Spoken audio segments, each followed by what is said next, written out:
servi par des sœurs qui se donnent vraiment à fond. Et le pasteur est célibataire. Mais les sœurs se donnent. Elles donnent l'argent, elles soutiennent, elles sont là dans la prière et tout ça, tous les programmes sont là.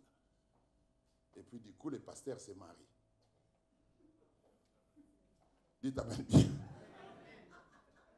Et du coup, le pasteur se marie avec une sœur qui n'est pas de l'église. Et on voit les services s'estomper. Les élans, les ardeurs, les motivations changent. Dites amen bien. Les gens deviennent de plus en plus absents au culte, aux intercessions, ainsi de suite. Mais ils servaient, non? Est-ce que quelqu'un me comprend? Ils servaient. Elles servaient plutôt. Donc, même servir peut cacher une mauvaise intention. C'est pourquoi la Bible dit ceci. Dieu va juger les biens et les mal. C'est aussi un verset qui m'a toujours troublé dans la Bible. Dieu va juger les biens et les mal. Les biens, c'est déjà les biens, non?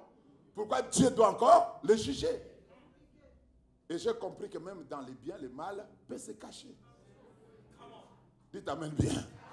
Même dans les biens, les gens peuvent être là pour vous servir, mais ils ne vous servent pas, ils se servent eux-mêmes.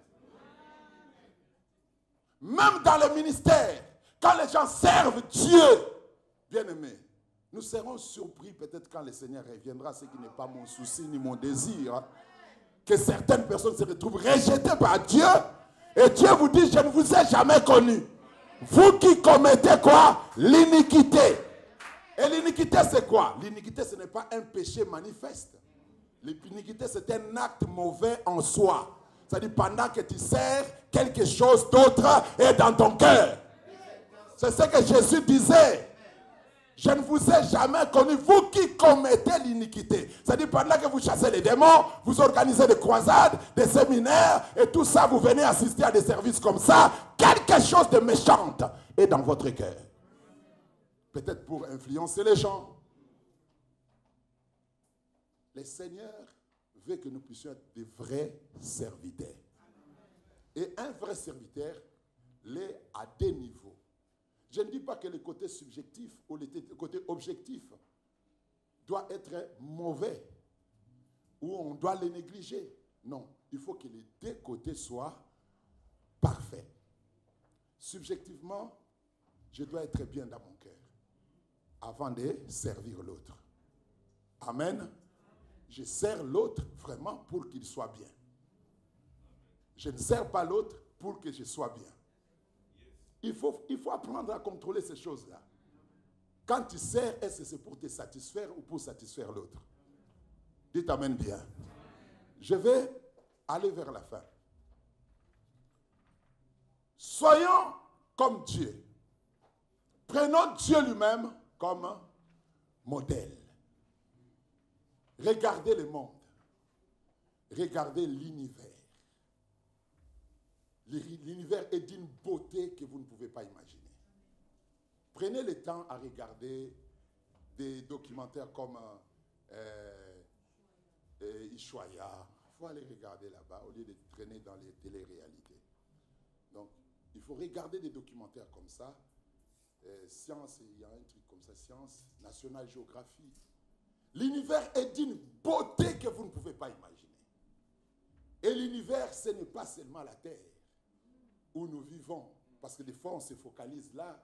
Et des fois, notre vision sur la Terre nous empêche ou limite notre croyance en Dieu. Il faut aller au-delà pour voir ce que l'univers est. Dieu a créé toute cette beauté et tout ce merveille. Et il a pris un petit point qui est la Terre. Un petit point. La Terre, c'est comme la tête d'un épingle dans l'océan Pacifique par rapport à l'univers. Déjà, notre Terre ici se trouve dans une galaxie. Et cette galaxie s'appelle la Voie lactée. Vous le connaissez plus que moi. Et pour traverser notre galaxie, il faut 100 000 années à la vitesse de la lumière. De 360 km par seconde. Donc il faut faire 100 000 années pour traverser notre galaxie.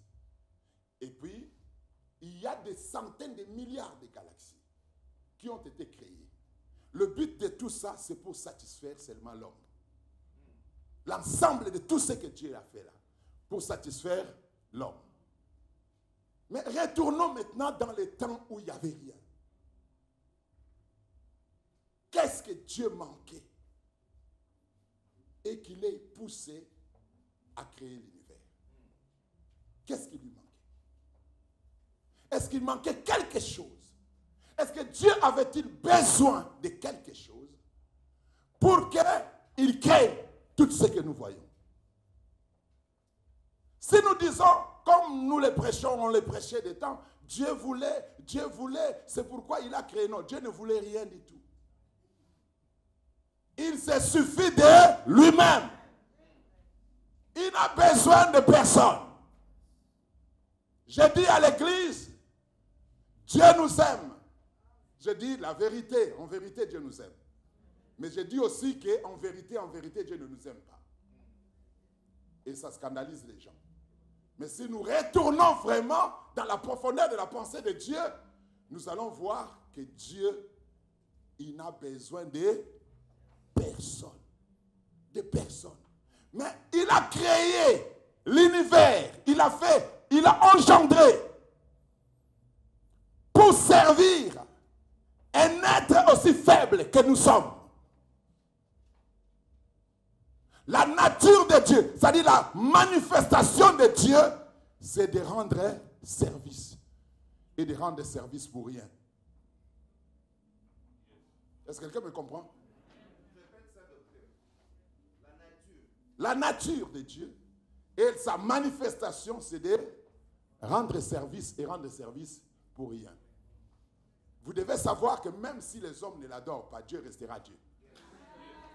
Même si nous ne sommes pas là pour prier, chanter, Dieu restera Dieu.